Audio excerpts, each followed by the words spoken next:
magkaroon ng schedule sa Bagong Pilipinas Presidential Action Center. Narito ang mga dapat gawin. Gamit ang iyong mobile device, pumunta sa eGov.ph app. Pwede itong i-download mula sa Apple App Store o sa Google Play Store. Gumawa ng account. Ilagay ang email address, valid mobile number, pagkatapos ay makakatanggap ka ng one-time code sa iyong email. Gamitin ang code sa eGov app para sa verification ng iyong account at ng mga impormasyong ibinigay. Congratulations! Meron ka ng eGov.ph app account. Pwede mo na ma-access ang iba't ibang serbisyo ng gobyerno kabilang ang mga serbisyo sa Bagong Pilipinas Presidential Action Center. Sa patuloy na paghahati ng balita at pagbibigay serbisyo publiko, kinilala ng prestiyosong Asia Pacific Broadcasting Plus Awards 2025 ang galing at dedigasyon ng Radyo Pilipinas. Patunay ito ng tapat na paghatid ng serbisyo sa mga Pilipino, maparadyo, TV at maging sa makabagong paraan ng paghahatid ng balita sa mundo ng social media. Sa pangunguna ni Presidential Broadcast Service Director Dindo Amparo, kasama ang lahat ng kawani ng Radyo Pilipinas. Inaalay namin ang pagkilalang ito sa bawat Pilipinong aming pinaglilingkuran. Radyo Pilipinas. Radyo Publiko. Radyo Pilipinas. Radyo Publiko. Radyo Pilipinas. Radyo Publiko.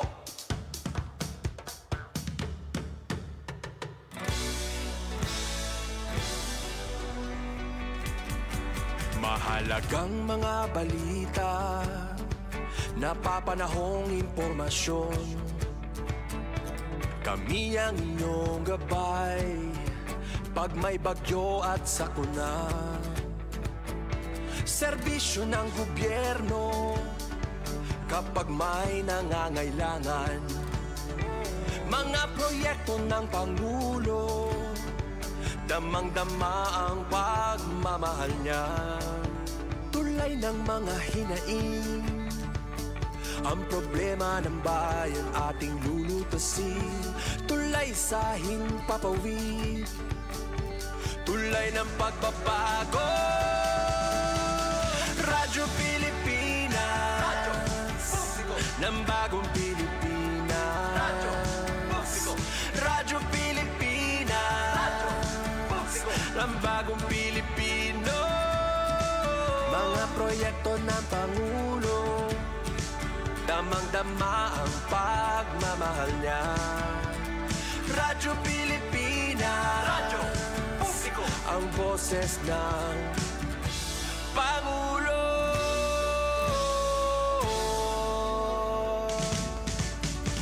Karamay nyo kami, kahit malayo man kami nakakarating.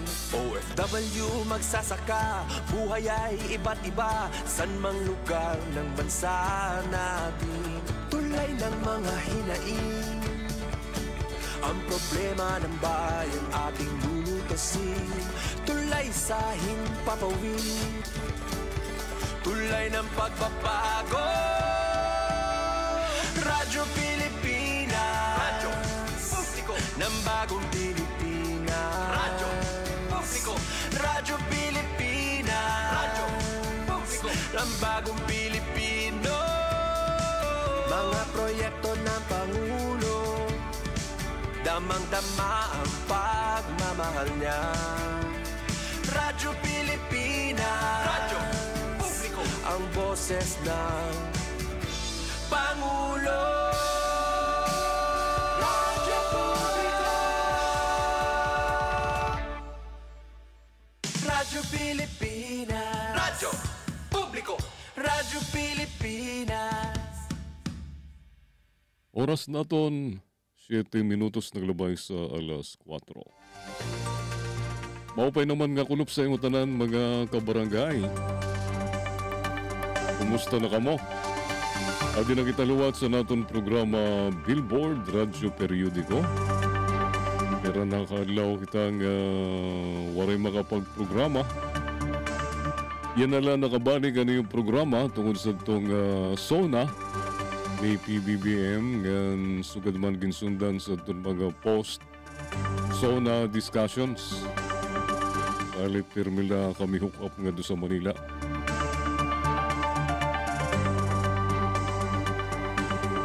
Kaupod ko sa control si Monet Perito, si Engineer Juven Cardenas,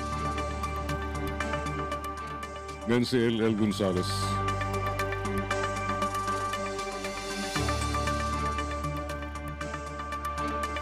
Ako naman iyo sanggay surugon sa kahanginan Jean Navilon, mga kaupod niyo tugtog alas 5. Nganti kanganta na ang ratsada sa natong mga balita.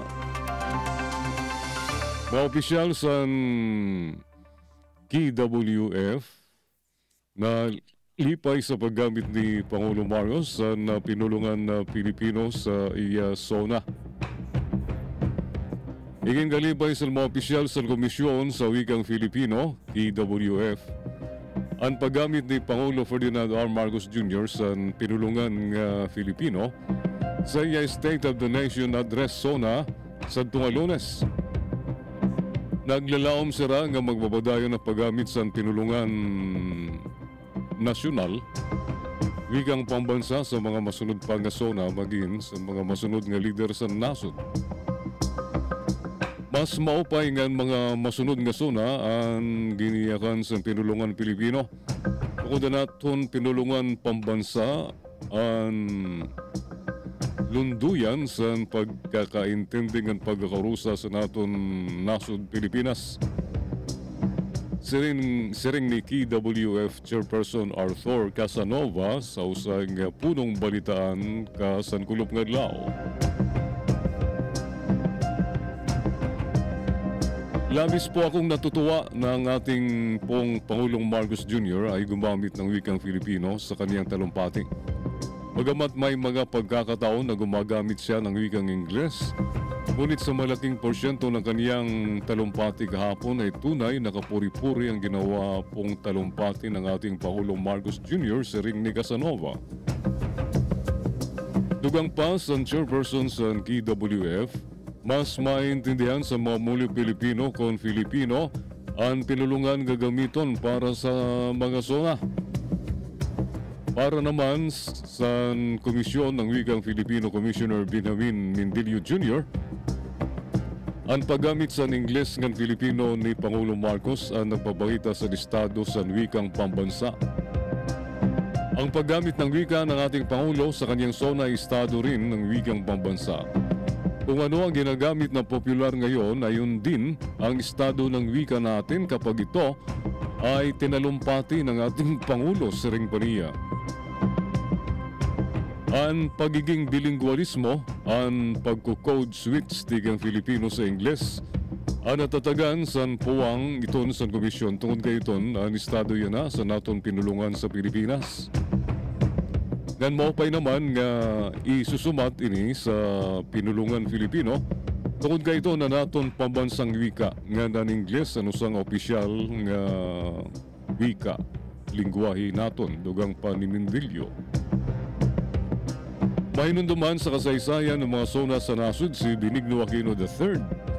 Ang kauna-unahan nga Pangulong nagpamulong sa SONA nga puros wikang Filipino ang giniyakan. Samtang maadlaw mapasod din sa aton sa Samar, sa Isla San Samar. Sa iba naman nga dapit sa naton nasud, suspindido ang klase, waray kasulod sa opisina tungod sa pag-inuran-uran. Adiyan mga suspindido nga klase ka kulop nga law, Hulyo 30, 2025. Suspindido ang klase sa pira nga parte sa nasod ka kulop Hulyo 30 tungod sa epekto pagyapon sa maraot nga kamutangan sa panahon. Sa binggit no face-to-face classes preschool to elementary, public and private. Waray klase. La Trinidad binggit no face-to-face classes, preschool to senior high school, public and private. Baguio City, no face-to-face classes, preschool to senior high school, public and private.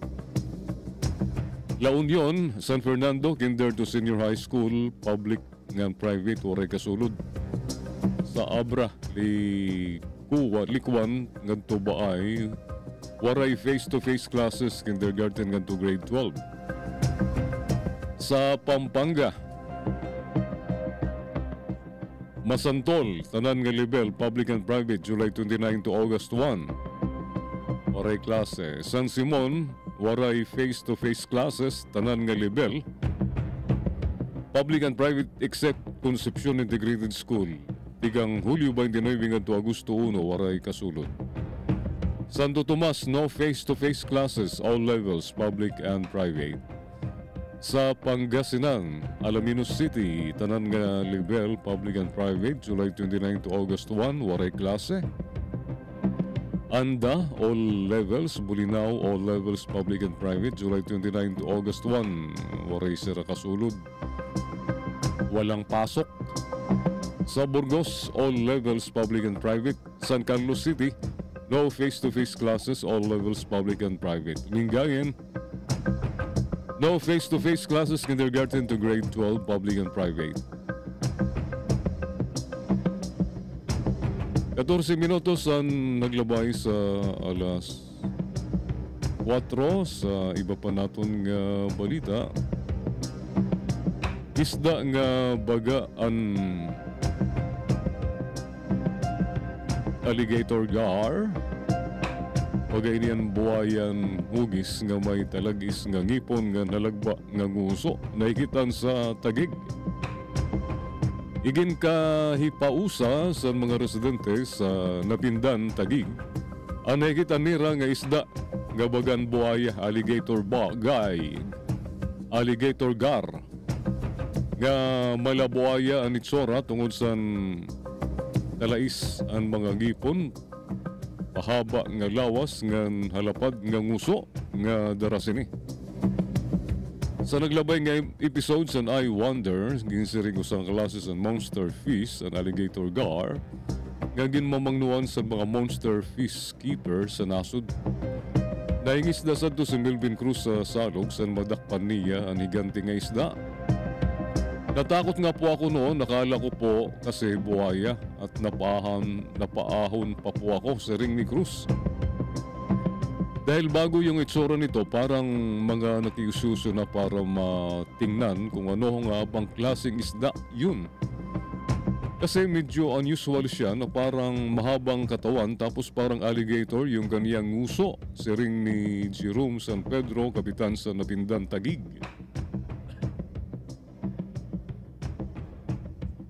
Nagdadako ang alligator gar sa Kalabaon tubtub 10 pies. Nga kun igtitimbang sintubtub 300 pounds. Bakit siya tinawag na alligator gar? Hindi naman siya alligator. Hindi rin naman buhaya. Kasi yung kaniyang nguso ay parang alligator. Si Ring San Su, ang wildlife veterinarian nga si Dr. Romulo Bernardo. Ang naturang prey nila, yung kinakain nila, ay mga isda at hindi sila lumalaban o lumalapit sa tao. Nakawala yan, dating alaga. Nagkaroon ng baha, overflow ang pond, maaring nakakawala siya. Dugang ni Dr. Bernardo. Sigun kan Cruz, diri na waray luwat magiha ngan kinabuhi sa nadakpan nga alligator gar, kauman maiahon ini sa salog.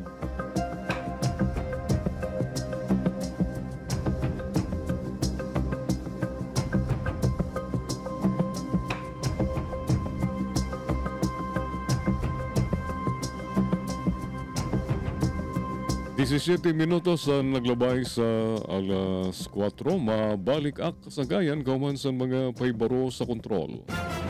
news and current affairs. Top stories of the day. Business, sports, music, and entertainment. Dadalhin sa inyo ng mas pinaganda, mas pinalawak, mas pinalakas. Radyo Pilipinas. Radyo Pilipinas Calbayo. DYOG 882 AM. Pinahihina ng administrasyon ni Pangulong Ferdinand R. Marcos Jr. ang puwersa ng mga lokal na teroristang grupo. Sa bagong Pilipinas, pinaigting ang military operations at pagpasok ng serbisyo ng pamahalaan sa mga kanayunan. Nakaraang taon, halos 300 lokal na teroristang grupo ang matagumpay na nasupil. By disrupting terrorist organizations, we have sent an unequivocal message. The safety of our people is our topmost priority.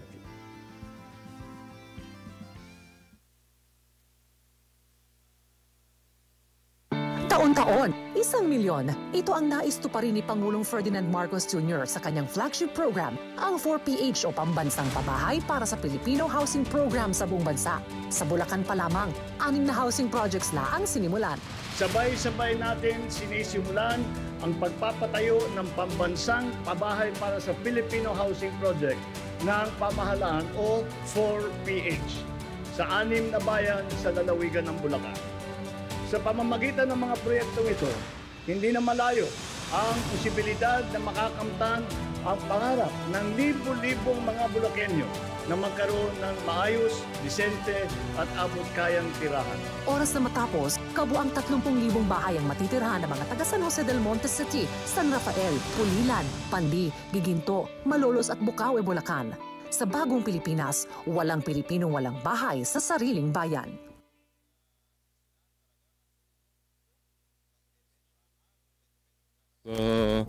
Sa 19 minutos sa naglabay sa alas 4, grabe ang racket sining lalaki para makabuhay-buhay. Mag-offer sa mga empleyado sa restaurant ng convenience store nga susuklihan na nira pugos nga kwarta pero idadalagan. Sa prisuhan, ang bagsak sa nusa nga 33 anyos nga lalaki nga may modus nga mag-offer sa mga empleyado sa mga kaunan ng convenience store sa Metro Manila. Nga sinsilyuan ang ira bugos nga kwarta kundi di rin na ibabalik. Sa report kasan kulop nga law, mahikitan nga nahisina nga ging kompronta sa pera nga empleyado sa mga establishmento ang suspect sa Eastwood Police Station. Antes sinin ang biktima daw ang suspect sa empleyado sa lusang restaurant sa barangay Bagong Bayan sa Quezon City, Martes ang gabi. Sanglit siya gindakop sa kapulisan. Nakaliwan pa sa uniforme ang suspect nga nagkukunwari daw ng empleyado sa lusang convenience store. Ang modus niya, nag-offer siya sa mga different restaurants, convenience stores, coffee shops, nga magsisilyo sa nirabugos na kwarta. Kauman niya makuha siguro sa karisma niya o sa panuwat niya. Ginahatag naman sa iya. Inahandout yung pera sa kanya. Then, pakahatag sa bugos ng kwarta sa iya, idadalagan niya ini. Ililigaw niya. Kung updan man siya, ibuburong niya ini. Ngaya makakaupod sa ring ni Police Lieutenant Colonel Bon Alejandrino, Eastwood Police Station Commander. Nabawi tigang sa suspect ang gindalagan nga 2,500 pesos nga salapi nga uniforme nga ginagamit niya sa modus. Nagawa sa investigasyon nga nabiktima na sa suspect anong umabot sa napulong ang mga establishmento sa Metro Manila sa matotal sobra 140,000 ang iya nadalagan nga kwarta. Kulop sa Hulyo 18 sa mahuli kam ang suspect nga sumunod sa usa nga convenience store sa Liberisa sa Pasay City. Sering sa sales clerk nga nainglanon sa rasan mga Sisilyo. Sanglit siya tumugot sa offer sa suspect. Dagmit naman siya nga gintapuran tungod kay nakabihis nakaporma ini sa nira uniforme. Kundi umabot sa 34,000 ang nadalagan sa suspect. Hulyo 11 naman sa mahagip sa CCTV ang suspect sa food court sa Nusanga Mall sa Taguig City, kundiin nakadalagan siya sa 13,000 pesos. Paggawas na namon sa mall, siring niya sa akon nga, akin na yung bag ko, saka yung ipampalit na rin. Dito ko lang muna ha, papasok muna ako sa mall kasi nandun yung pera na pampalit, siring niya. Ayaw, kung diri ka sumunod sa akon, dito ka na lang. Siring sa empleyado sa food court. Sa prisuan, positibo nga kilala sa mga empleyadong suspect nga nan biktima sa ira. Dako ang nakaltas sa ira nga sweldo tungod sa insidente. Sa amin na nagsasuffer kami ng dalawang kasama ko naka-charge na sa amin kung sa nga empleyado. Kinibanan na nira sweldo dito. Kinkakaltas. Ngan guti nala kami matanggal sa trabaho tungod sa iya siring sa usapang nga biktima. Nahinaram ining nagrarakit san susuklian daw niyan mga bugos nga kwarta sa mga restaurant nga convenience store. Nakaporma, mo ba yung porma? Tapos dalagan ng kwarta. Dako-dako na sa nakukulimbat na kwarta na hinaram ining lalaki.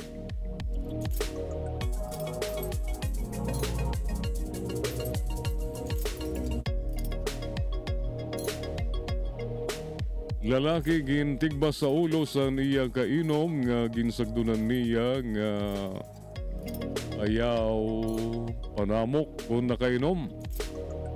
Sa maranan usa nga lalaki kauman tigbason sa ulo sa iya katagay nga ginyaknan niya nga diri manamok kung nakainom dito sa Kasibo, Nueva Vizcaya. Sa report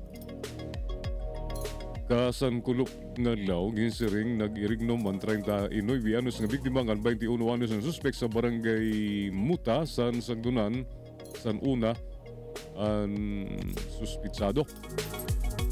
Posible daw digin karaot san buot ang sagdon sa san biktima sanglit gumiganini ngan kumuha san sundang nga iya kintigba sa ulo ang biktima pagbalik sa irignuman. Nagpapaupay sa ospital ang biktima samtang ginbibiniling sa mga kapulisan ang tumakas nga suspect.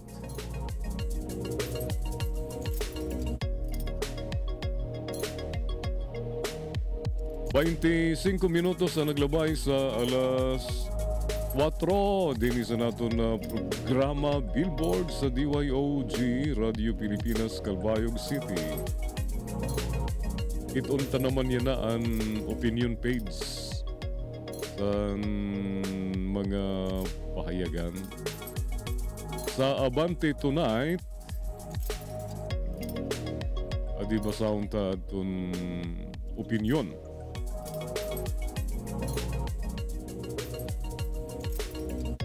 Rapist sa pondo ng bayan.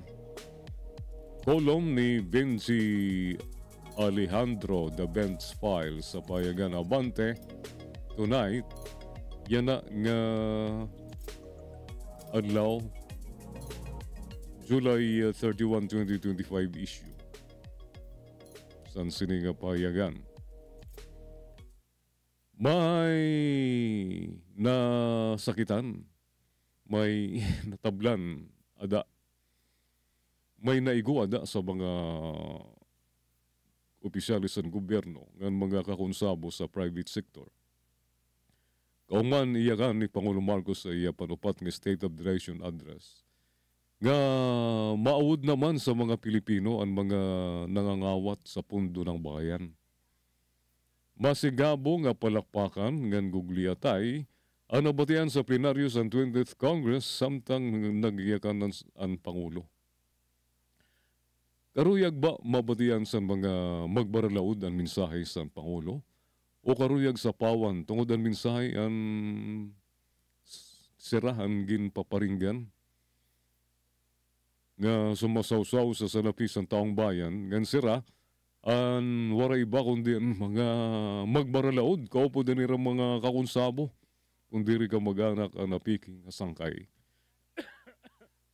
Sobra naman ka plastik kan luyos ang presidente sa iya tuo sa iya luyo ang Senate President. Sobrang kawaray awod ni Chis Escudero naningit sa 2025 budget sa 142 billion pesos kasagaran mga flood control projects. Pero nagpalakpakan lang yapon siya kunwari diri siya. Sobra ka hypocrite. Masigabong palakpakan ngan gugliatay ang nabatian sa plenaryo sa 20th Congress samtang nagyakan ang Pangulo. Karuyag ba mabatian sa mga magbaralaw ng mensahe sa Pangulo o karuyag sa pawan? Tungod kayo ng mensahe, ang siraan gintitira nga nasawsaw sa salapi sa taong bayan. Ngan sira, anwara iba kundi ang mga magbaralaw, mga kongresista, mga senador, kaupo din nila mga kakunsabo, kundi rin ka mag-anak ang suok nga sangkay. Dumadagundong ang aringasa kundi ang pahayag sa Pangulo ay nababatian sa taong bayan. Ganini, ang naangay ipahinundom sa mga nagpapanhimulos o rapist ng kaban ng bayan. Mahiya naman kayo sa kapwa ninyo Pilipino. Mga kickback, mga initiative, irata, SOP for the boys, kaya sa mga nakipagsabwatan upang kunin ang pondo ng bayan at nakawin ang kinabukasan ng ating mga mamamayan. Mahiya naman kayo sa inyong kapwa Pilipino. Iton mismo ang iyakan sa natong presidente. Ngan iton nanungod ng State of the Nation. Nagsasarang ang mga nanuuwat, mga manlalamang, ngan mga tululaway sa kaban ng bayan. Pagkatapos ang SONA, sunod sa kalendaryo sa 20th Congress, mawan paghimay sa 2026 National Expenditure Program sa gobyerno. Sa visas and power of the purse nga pirmi igin dadasig sa mga magbaralaod, labi na sa Kamara, kada budget hearing o anuman nga hearing in aid of legislation. Natawag liwat in aid of prosecution o re-election. Nababraso ang mga department heads. Magbi-privilege speech kundi rin mahimutang sa agenda ang mga pet projects ang mga kongresista sa mga senador para sa irang mga distrito. Ore naman maraot ngay duso sa mga magbaralaod ang kaupayan sa nera distrito. Kaya nga sanglit nga naging tawag sila nga district representatives. Ang malaw ay la, gintatawag sa Pangulo nga SOP ngan for the boys. Ang kung sa buhay, kundi rin mismo sa representante o ang iya chief of staff ngan mga favored contractor. Di rin na bago ang mga narrative. Kay kong yan, karuyag sigon, ayaw nakam pakisawsaw ngan magbiling nala sa iba nga mabuhay-buhayan. Diliwatan, permi pagtigangan sa aragway sa mga magakalyado nga politiko. Nagbubulag diri sa prinsipyo kundi sa kahakog sa salapi sa nasod. Katayan ng pera ng bayan. Miskin na nano kaupay, kabaysay ang proyekto sa gobyerno para paalwanin ang sitwasyon sa damo nga mga kablas ng kulang palad nga Pilipino. Diri pagyapon magdidinaugon kung ang mga SOP, diri lagyapon magtatagumpay kung ang mga SOP ngan for the boys sugad sa nabanggit sa Pangulo, ang diri matutuldukan. Amo to ang column ni Benji Alejandro, The Bench Files, Rapist sa pundo ng bayan. Ayan, nga din naman kita sa column Clinic Hour para sa dun may mga kulugo. Column ni Dr. Rylan Flores. Sa Abante Tonight, nano ba ang kulugo? Ang aton panit, ang may pinakadamo nga organo sa naton lawas. Ginpuputos sini ang naton bugos nga lawas. Nagiging panangga sa nga tanan.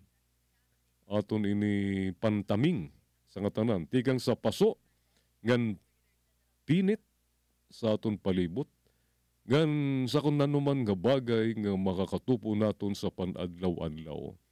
Ini ang makinis, pwede mabalahibo sa ibang lugar. Salit nga ni may mga foreigners nga ni, nakikita natin damuan ira barahibo sa ira mga panit.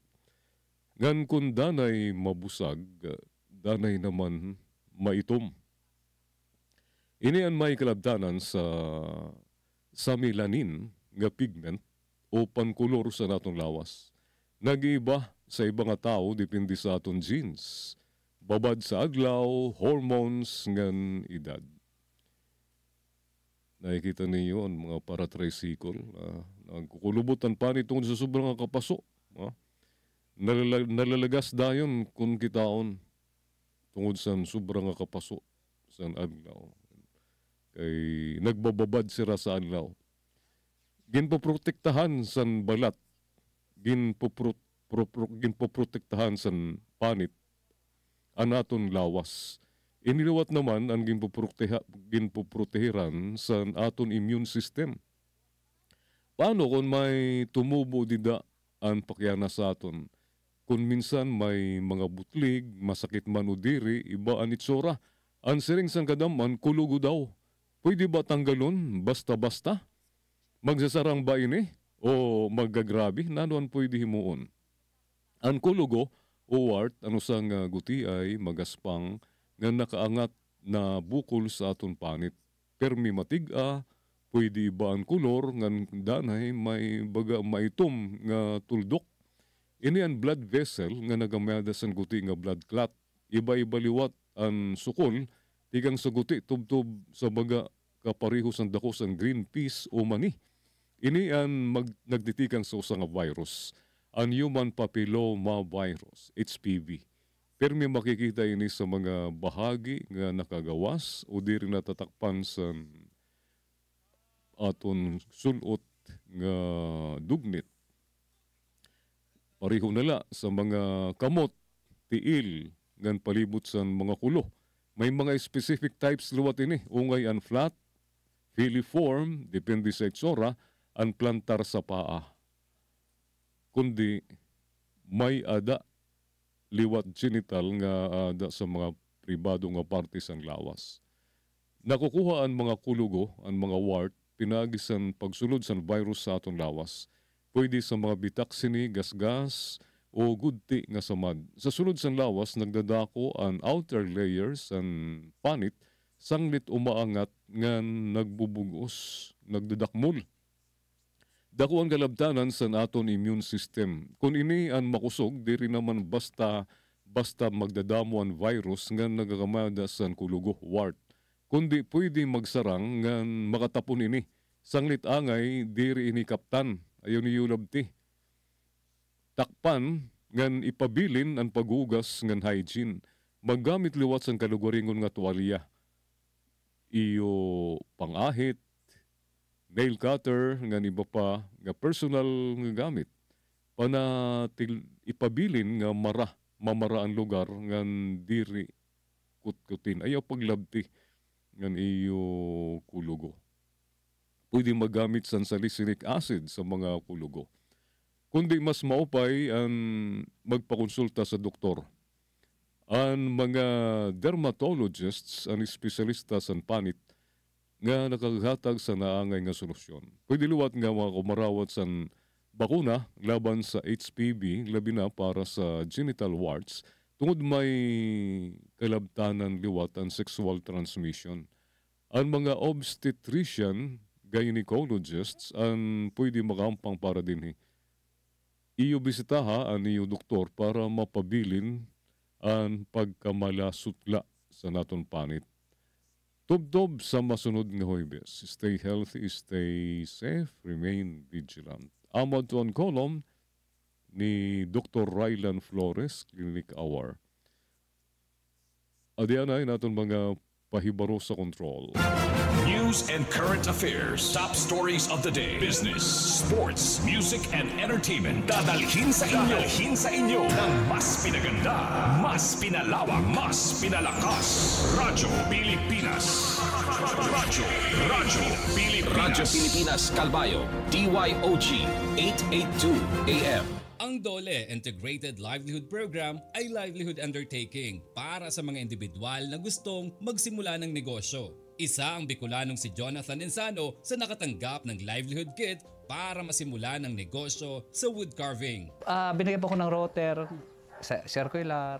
Ito po, itong compressor, napakahalaga po ng binigay sa akin.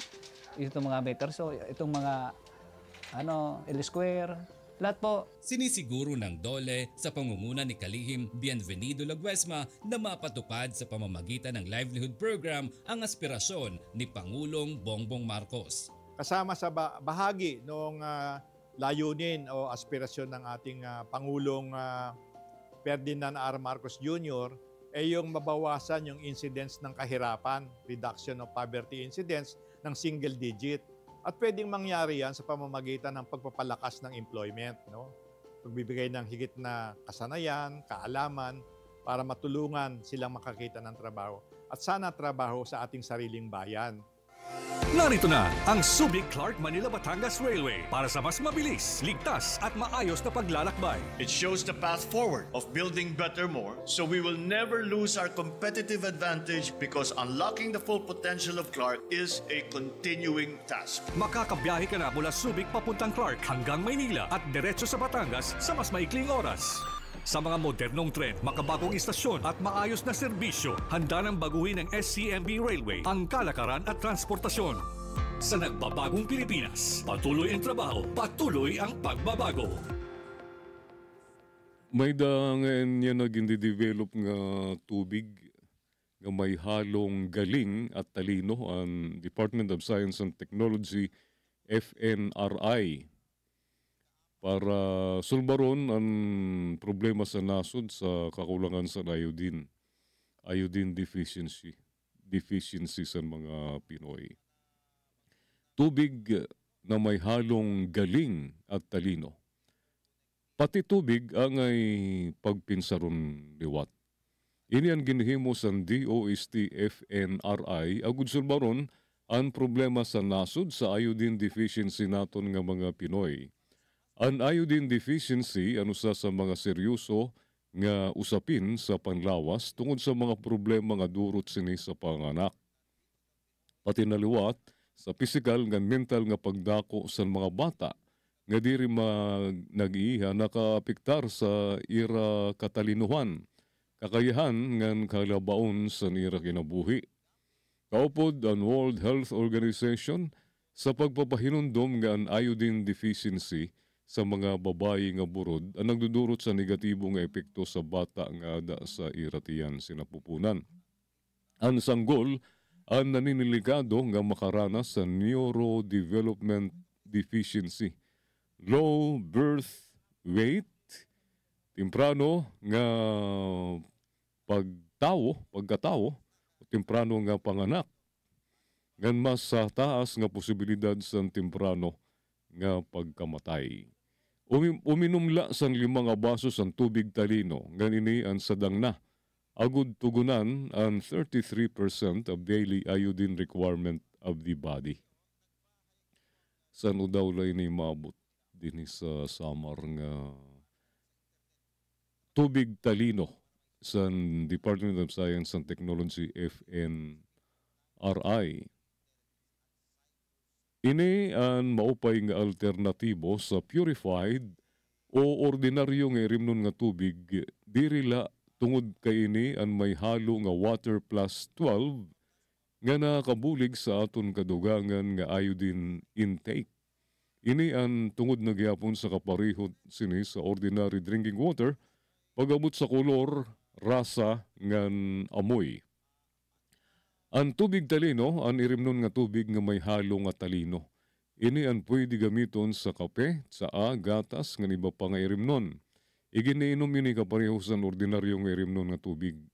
Iniliwat ang highly recommended sa mga may hypertension, ngan kidney disease nga ginkinanglan kontrolon ang salt intake. Mas maupay nga saraan kumaon san iodine-rich foods sugad san isda, mga pangtion, shellfish, nga iba pa nga seafoods, agud likyan ang iodine deficiency. Dito sa Seven Hills, urog ang may dabuyuko, ay tungod kay kulang sa iodine ang iralawas. Alright, oras naton mga kasanggayan, nahinga doon na sa 42 minutos ang naglabay sa alas 4, gadi kita sa column ni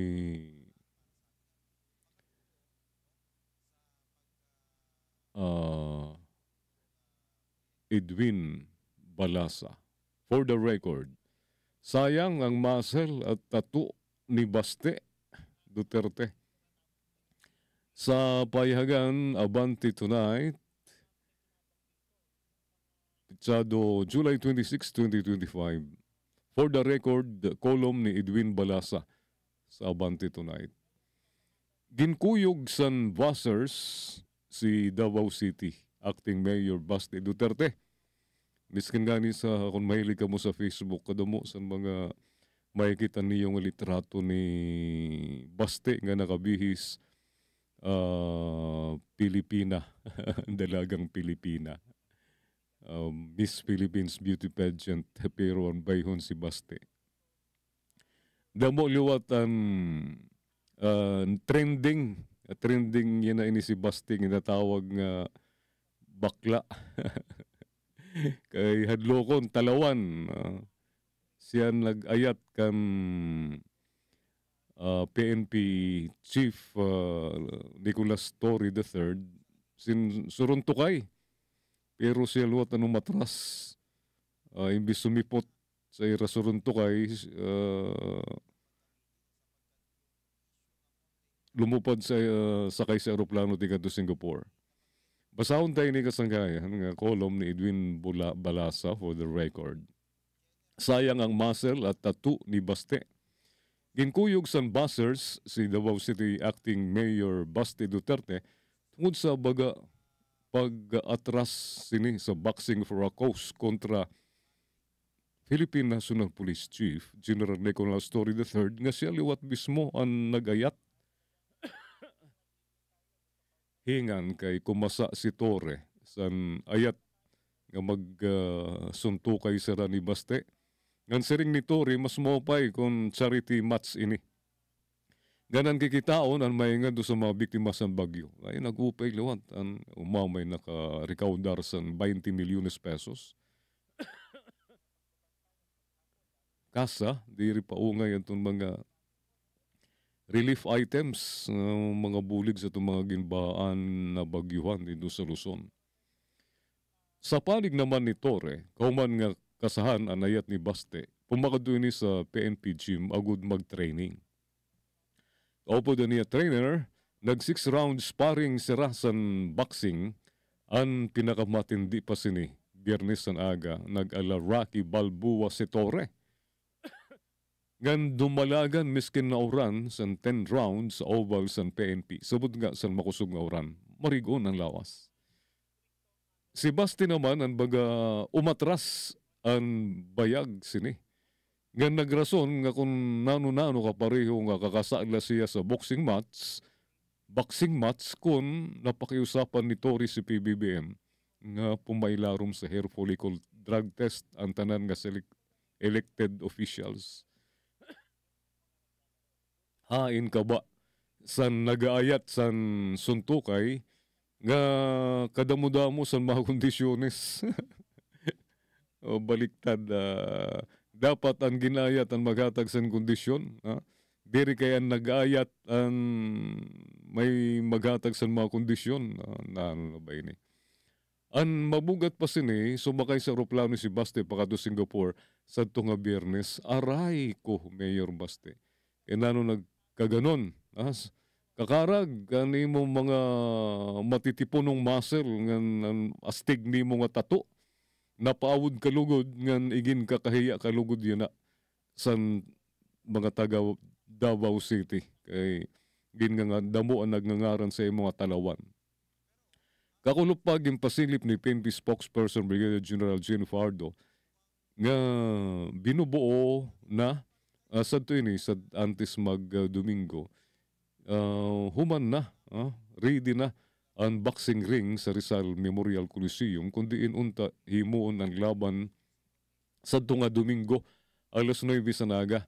May mga interesado na gyapon mag-sponsor sa laban samtangan Games and Amusement Board o GAB ang pumatol na gyapon ngan maglalaan sa official referee sa laban. Pero sigun naman kantore pananglit diri sumiput si Basti sa era boxing for a cause. Dayon pagyapon ang paghatag sa PNP san bulig sa mga naperwisyo sa nabagat ngan sa gunson nga bagyo. Proven ngan tested na si Torre. Waray ini ginatrasan nga laban ngan may da ini usang yakan kun gin siring niya ihimuon iton niya. Pero sa luyo nga panig baga tama liwat ang analysis ang kaibayan sangkay naton nga reporter ngan dad vlogger nga si Glenn Wego sa DCBB nga usa nga psychological warfare usay warla ang ginhimo ni Torre kan Mayor Baste. Naturiti ang bata nga si Baste. Kauman siya kasahan sa 55 anyos nga si Torre sa boxing match with matching video pa sa pag-training sa gym ngan pag-jogging sa uran. Magaling good ini si Chief Torre. Inpatay niya sa public opinion si Baste patinuod ang mga negatibong opinion sa mga netizen laban kan Baste. Pero hulaton naton ng D-Day, malay naton. Amad daw mga sanggayan ang column ni Edwin Balasa for the record. Sa pahayagan, abante tonight. Mabalik kahuman sa mga pahibaro sa kontrol. News and current affairs. Top stories of the day. Business, sports, music, and entertainment. Dadalhin sa inyo ng mas pinaganda, mas pinalawak, mas pinalakas. Radyo Pilipinas. Radyo Pilipinas Calbayo. DYOG 882 AM. Pagkawasak ng mga ari-arian at pagkalagas ng mga bahay. Yan ang maaaring idulot ng malakas na lindol. At bilang bansa na lantad sa ganitong panganib, importante na tayo ay handa.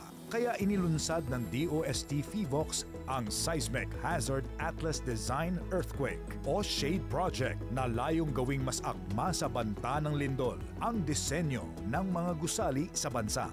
Sa atlas na ito, makikita rin ang mga lugar na lantad sa malakas na pagyanig, maging ligtas at handa sa lindol. Kasama ang DOST FIVOX. Libreng access sa National Museum sa Cebu naging posible sa ilalim ng pamahalaang Marcos. Museums are considered valuable cultural assets to a nation as they build a sense of community, document history, inspire creativity, promote tourism, and unite people through a shared heritage. Ilang lokal at banyagang turista lubos ang pasasalamat sa pagbubukas ng National Museum sa Cebu. Maganda, tsaka yung mga bata nag-i-enjoy talaga dito sa loob ng museum kasi madaming makikita. Marami silang matututunan dito sa loob ng museum. We don't have that long to do this sort of cultural exploration. So we were drawn to coming to the National Museum of Philippines because we felt that it quite nicely condenses the history of Philippines for us. Tuklasin ang mayamang kasaysayan ng bansa sa 5 galleries ng National Museum Cebu. Tara na sa NMT Cebu. Bisita na kamo. We are open from Tuesdays to Sundays, 9 a.m. to 5 p.m. Dali na! Sa nagbabagong Pilipinas, patuloy ang trabaho. Patuloy ang pagbabago. Kalusugan ang pinakamahalagang yaman at ano pa man ang estado sa lipunan, bawat isa pangangalagaan, walang maiiwan dahil sa bagong Pilipinas, bawat buhay mahalaga. Sa ilalim ng 8-point agenda ng kagawaran ng kalusugan ng Administrasyong Marcos, hindi na lang pangarap ang masiglang Pilipinas. Bawat Pilipino ramdam ang kalusugan. Ginawang accessible ang pagbabakuna, interbensyon sa nutrisyon, serbisyong maternal at mental health, at pinag-ibayo ang kapabilidad sa pagdetect, paggamot at pagkontrol sa mga sakit na hindi nakakahawa o non-communicable diseases para sa mas ligtas, dekalidad at mapagkalingang serbisyo. Pinaunlad din ang teknolohiya para sa mas mabilis na serbisyo. Para sa bawat komunidad, ang kalusugan ay pangunahing prioridad. Bawat buhay ay mahalaga sa Administrasyong Marcos. Kaya makakaasa ang bawat Pilipino na kaagapay nyo ang pamahalaan sa bago ninyong simula.